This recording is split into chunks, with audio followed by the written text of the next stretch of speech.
सीतापतिः पातु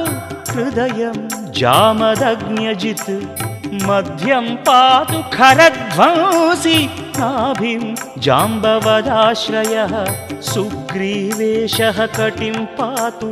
सक्थिनी हनुमत्प्रभुः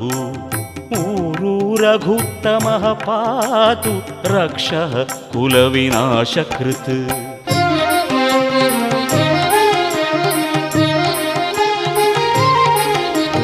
जानुनी सेतुकृत्पात् जङ्घे दशमुखान्तकः पादौ विभीषणश्रीदः पातु रामोऽखिलं वपुः एतां रामबलोपेतां रक्षां यः सुकृती पठेत् सचिरायुः सुखी पुत्री विजयी विनयी भवेत् पाताल भूतल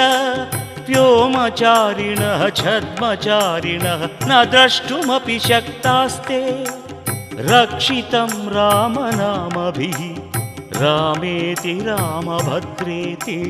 रामचन्द्रेति वा स्मरन् नरो न लिप्यते पापैः भुक्तिं मुक्तिं च विन्दति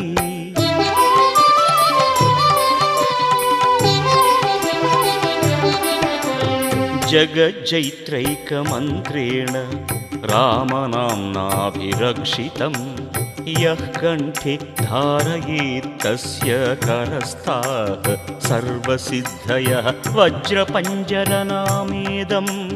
यो रामकवचं स्मरेत् अव्याहताज्ञः सर्वत्र लभते जयमङ्गलम्।